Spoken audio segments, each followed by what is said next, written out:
Êtes-vous prêt à embarquer pour un voyage interdimensionnel dans le flux temporel? Bienvenue dans le premier épisode de Chronique Comics, ici c'est 13 et je vous retrouve dans ce flux temporel pour vous parler de Kang, de la guerre du destin et en VO Destiny War. Préparez votre costume de super-héros, nous sommes partis pour l'exploration. Allez, let's go!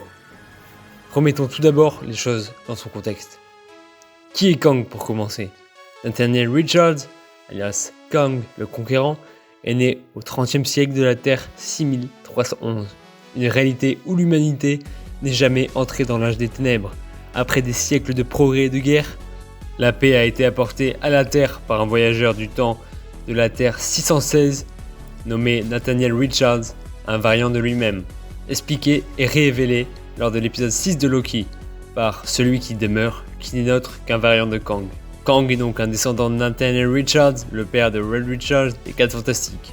Il devient d'abord le pharaon Rama-Tut, avant de réapparaître sous le nom de Kang, le Conquérant, dans Avengers épisode 8 en septembre 1964. Il possède aussi une version futuriste de lui-même, nommée Immortus, apparue pour la première fois dans Avengers épisode 10 en novembre 1964. Kang sera sans nul doute la grande menace de cette phase 4, et je vais vous révéler ce que sera la guerre du destin évoquée lors du comic book Avengers Forever, paru en 1998, qui a des chances d'être adapté pour les prochains films Avengers. Pendant son règne de Rama-Tut, l'ancien Kang a aidé les Vengeurs et Immortus a empêché son passé de s'emparer de la Madone Céleste. Après quoi, il est retourné dans le flux temporel pour trouver une nouvelle direction dans sa vie.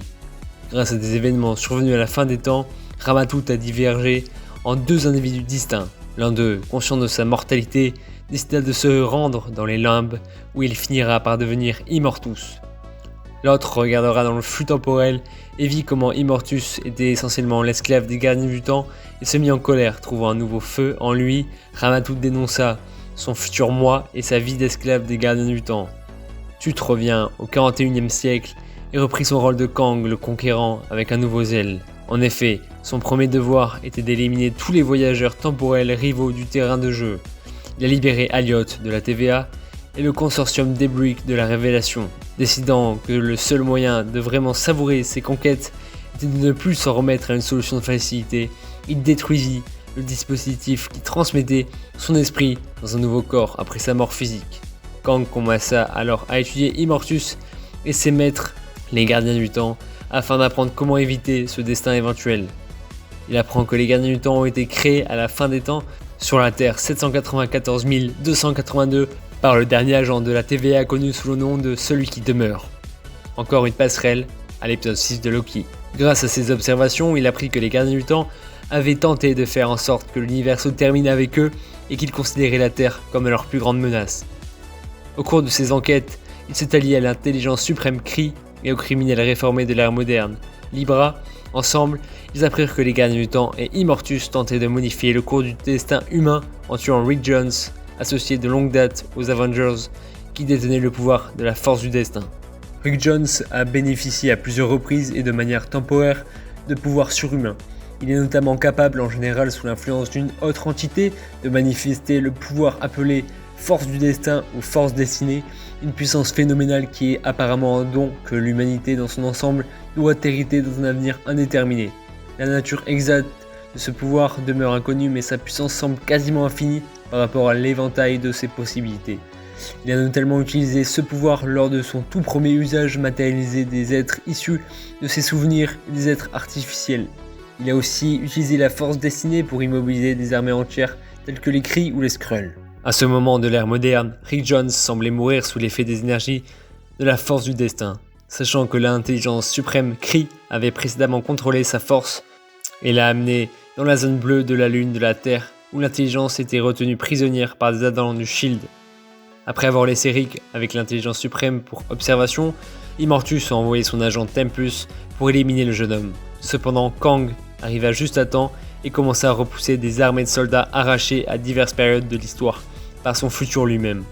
Pendant le combat, Rick s'est réveillé, et avec l'aide de l'intelligence suprême, il a pu canaliser la force destinée et invoquer un groupe d'Avengers de différentes périodes de l'histoire, dont Captain America, Yellow Jacket, la guêpe Goliath Hawkeye de la Terre 616, ainsi que Captain Marvel et Songbird d'un futur possible pour aider Kang.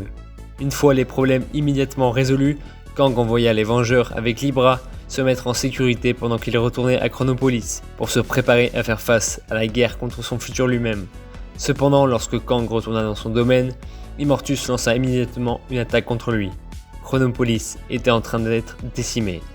La majorité des Anachronotes, dont le Terminatrix, ayant été tué par une explosion temporelle, il a apparu rapidement qu'Immortus était à la recherche du cœur de l'Éternel, une puissante source d'énergie qui permettrait de changer l'histoire sans créer de réalités divergentes.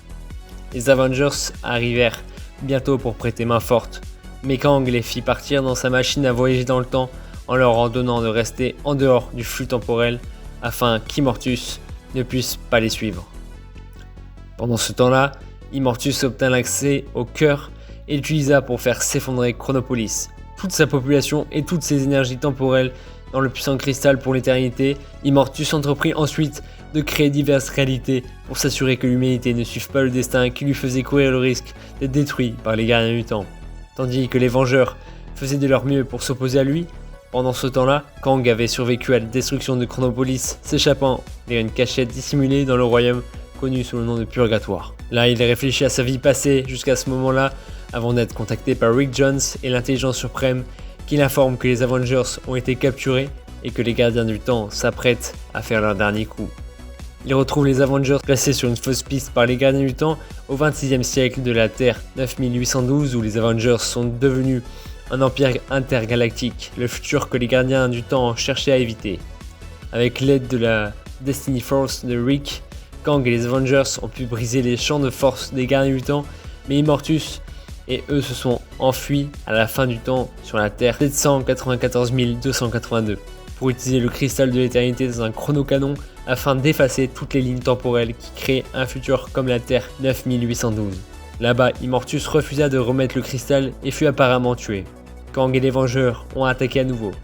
Ils ont alors libéré une armée de Vengeurs maléfiques issus de réalités alternatives. Lorsque Kang se défendit contre les gardiens du temps, qui tentèrent alors d'accélérer le destin de Kang et de le forcer à se transformer en Immortus, les Avengers rejoints par le Rick Jones de la Terre 98 120, qui était lié au Captain Marvel de son époque, ont convoqué des Avengers héroïques d'autres époques pour les aider à combattre les méchants. Grâce à sa volonté, Kang a réussi à repousser les tentatives des gardiens du temps de le transformer en Immortus. Finalement, les Avengers ont triomphé, détruisant le chronocanon et Kang a exécuté les gardiens du temps en représailles. Cependant, avant qu'il ne puisse s'emparer du cristal éternel, Captain America le brisa. Kang eut un autre choc lorsqu'il découvrit Immortus, désormais une entité distincte de lui-même, bien vivante. Lorsque Kang déduit que son destin n'était plus lié à celui d'Immortus, le conquérant réalisa qu'il avait remporté la plus grande victoire de toutes et se téléporta. Les Avengers ont également été renvoyés à leur époque respective. Donc voilà, j'espère que ce premier épisode de Chronique Comics vous a plu. N'hésitez pas à me dire quel personnage vous voudriez voir en chronique pour la prochaine fois. C'était 13, vous pouvez encore explorer avec moi sur mes différents réseaux qui s'affichent. Ne vous perdez pas dans le flux temporel et je vous laisse avec mon variant pour la prochaine vidéo dans une semaine. Allez, ciao!